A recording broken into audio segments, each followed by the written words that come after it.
Real estate agents know that negotiating the price of a house is challenging. They bring the power of their work to bear when they negotiate the terms of a sale, often working with homeowners and sellers to achieve mutually beneficial outcomes. In order to successfully negotiate a deal, real estate agents must possess certain skills, including being able to evaluate personality types and their motivations, listening to other parties' concerns, and understanding how best to communicate with them. If you're looking for an agent who can take your business in a new direction, connect with potential customers, or get more leads from listings, luckily for you, core member, we will share with you these top 10 negotiation skills that will help you to get more for what you are selling and make more money as a real estate agent.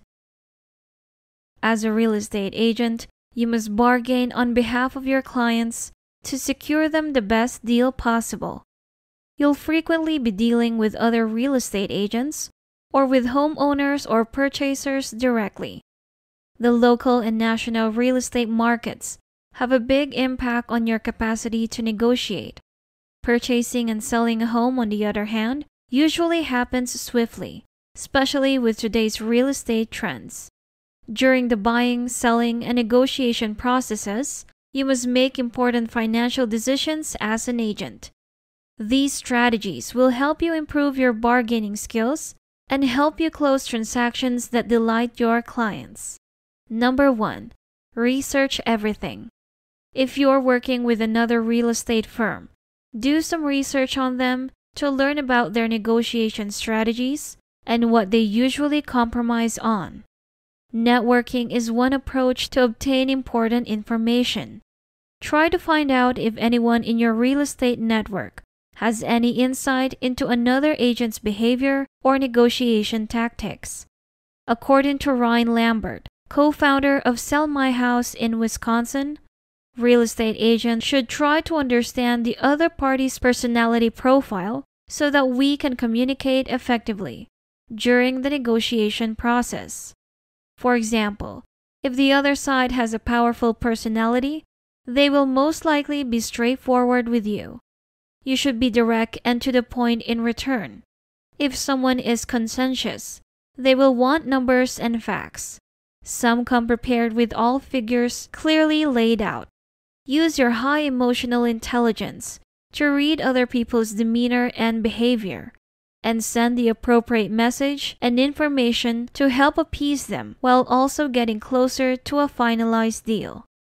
Hire a reputable house inspector to inspect the property for any hidden fees. Also, conduct market and neighborhood research on behalf of your customer to make the greatest offer possible. Another way to conduct research is to keep track of an agent's previous transactions to determine how much the selling price differs from the initial listed price. If you have data of any type, it's difficult to argue. To achieve a competitive advantage, give particular instances or facts that the other side may not have, says Ryan Whaler of bethandryan.ca. Number 2. Determine the type of negotiation and look for opportunities to add value. According to the president and head of brand growth Chris Lim, Guhan Subramanian's book, Deal Making, The New Strategy of Negotiations, inspired my negotiation strategy. My advice is to think about what kind of conversations you're trying to have, whether you're trying to get the greatest deal for yourself or ideally a win-win situation. Identifying value-creating moves, things that are cheap for me to provide but valuable for you to receive, and vice versa, is one of the most difficult aspects of negotiations. This is especially true in real estate transactions. Here's an example of this methodology. The house is listed for $600,000, but you think it's expensive based on your study and your broker's judgment. A fair price, according to your estimation, would be $500,000. But when you make that offer, the seller claims you're not even close and doesn't counter. You believe the seller is oblivious to the property market downturn, which has had a significant impact on local pricing. To calculate the fair price, sellers look at the prices paid for their neighbors' houses a few years ago, while purchasers look at comparable transactions from the last few months.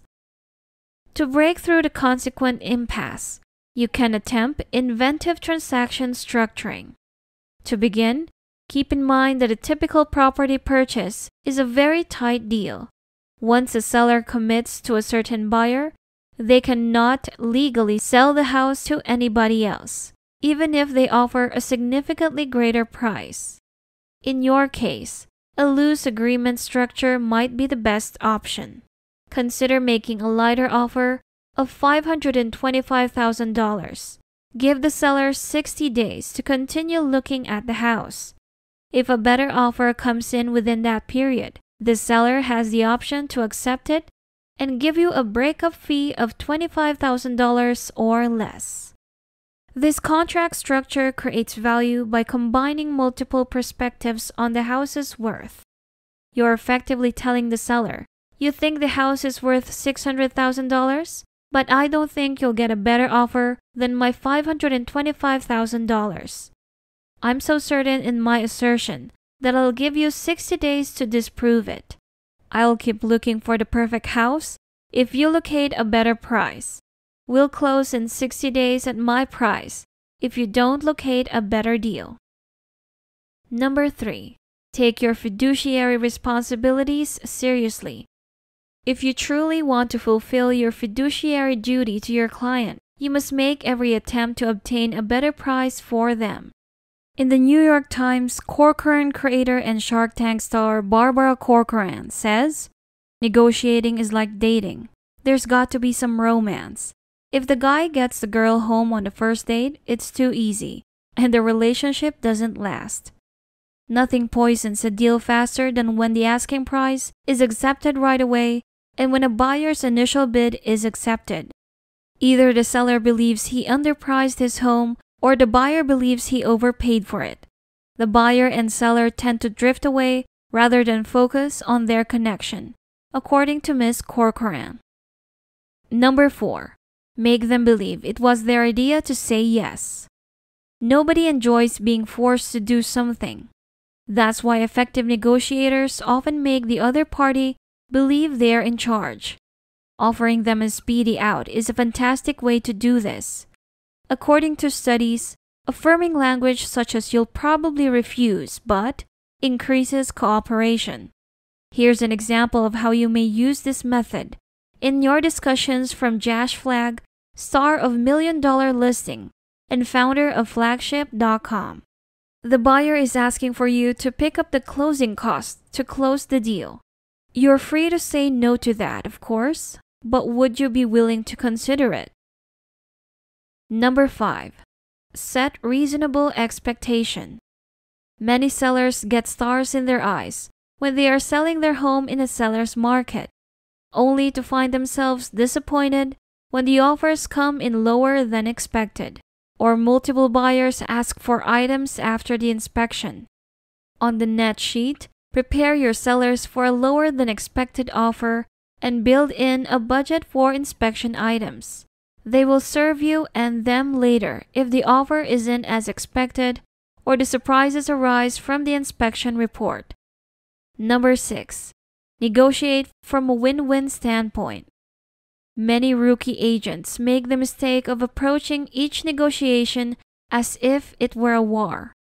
Not only will this irritate the listing agent, with whom you will very certainly have to work with again, but it may also harm your client's interests.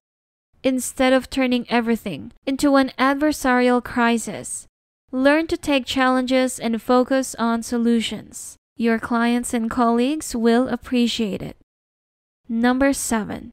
Always use market value instead of asking price as your starting point.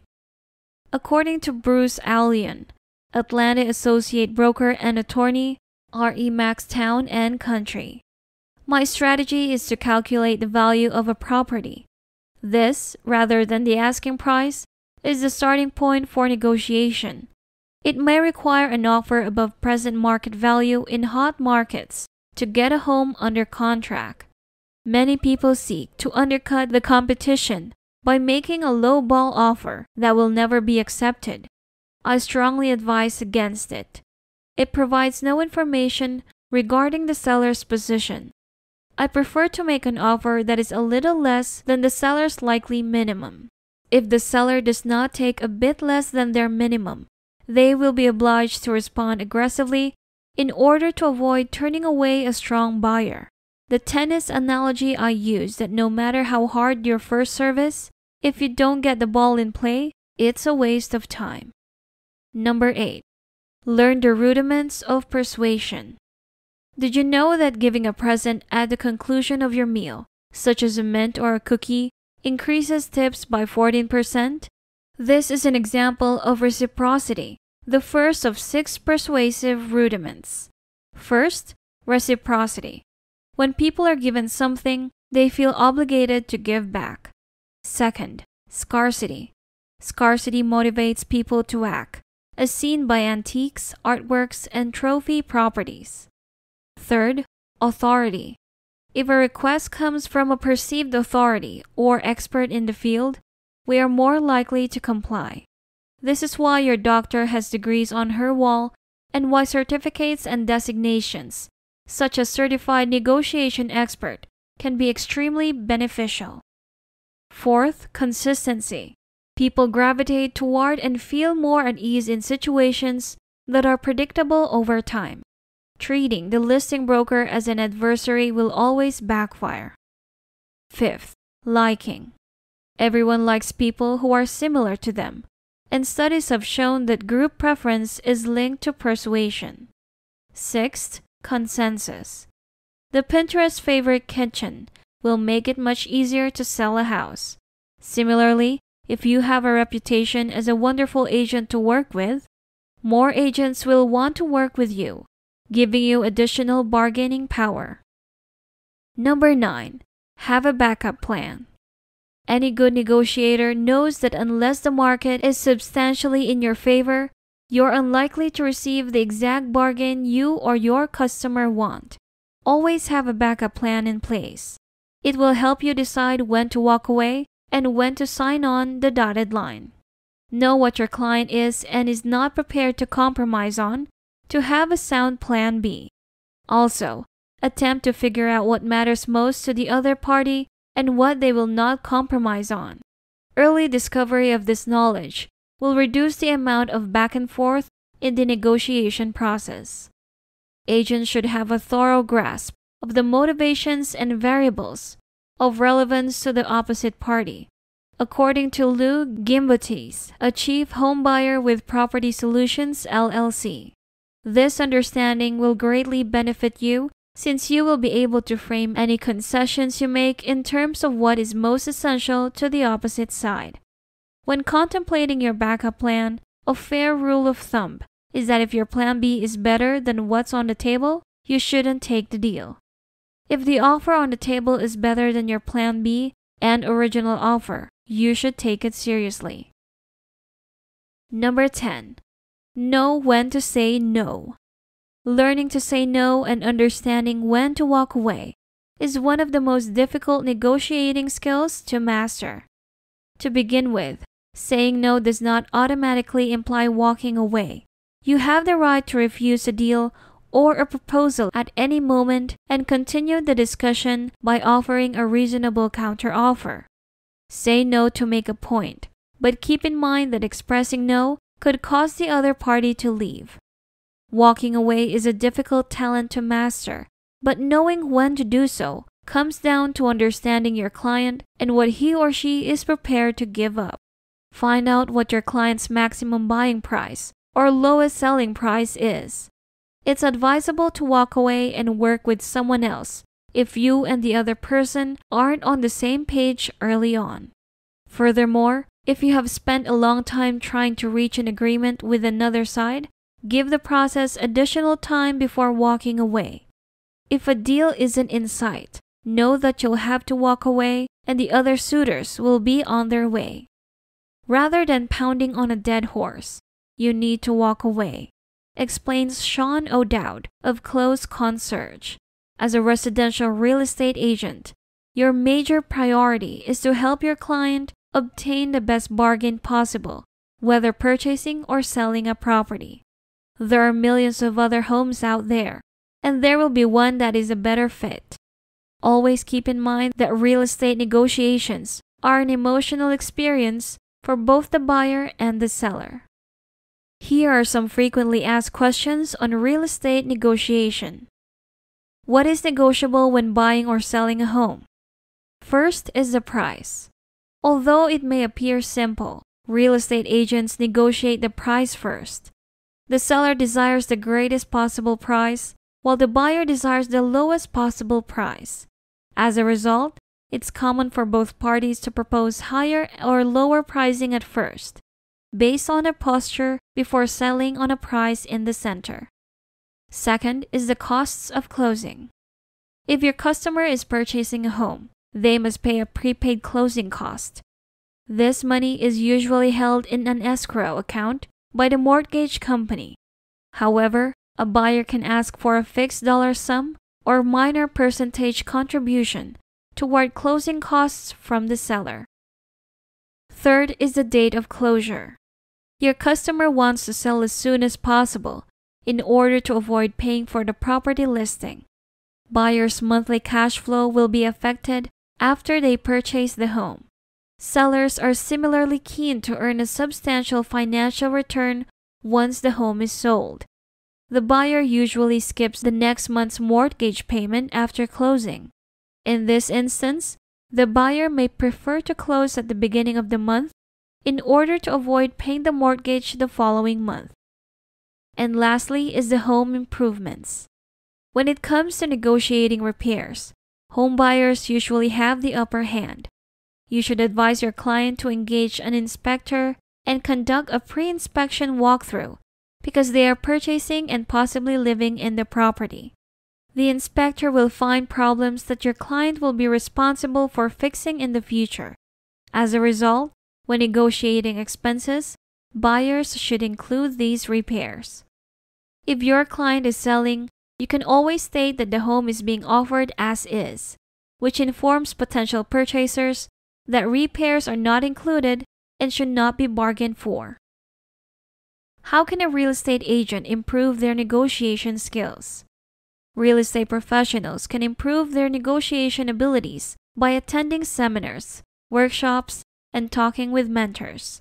Aside from that, bargaining is frequently just a matter of practice. For a real estate agent, how crucial is negotiating? Extremely. Even in a seller's market, a buyer's agent will need to assist their clients in finding a house at a reasonable price. A seller's representative will need to bargain with potential purchasers in order to increase the purchase price above the stated price. Even those who specialize in commercial real estate and real estate investing will find themselves in the middle of heated disputes. What can you do if you don't want to negotiate? Some people aren't born deal makers. So, what should you do if you are representing an aggressive real estate investor in a negotiation? Or if you truly want to fulfill your fiduciary responsibilities? Because you're negotiating on behalf of someone else, it's easier for a real estate expert to negotiate. You can also utilize automated measures to minimize direct encounters, such as an escalation clause. Most of us have to negotiate on something of value every day, and we all wish we had paid less. It's a natural sensation that we've all experienced at some point. That's it for this video, core member. Remember to subscribe to our channel, and if you feel like we've delivered value, please share this video with one person. That's right, just one person, as a token of your appreciation for the hard work we put into making content that educates and helps you on your mission of building your own fortune. Remember, you can watch video after video, but it isn't until you actually take action that you'll start to see results. See you on the next one.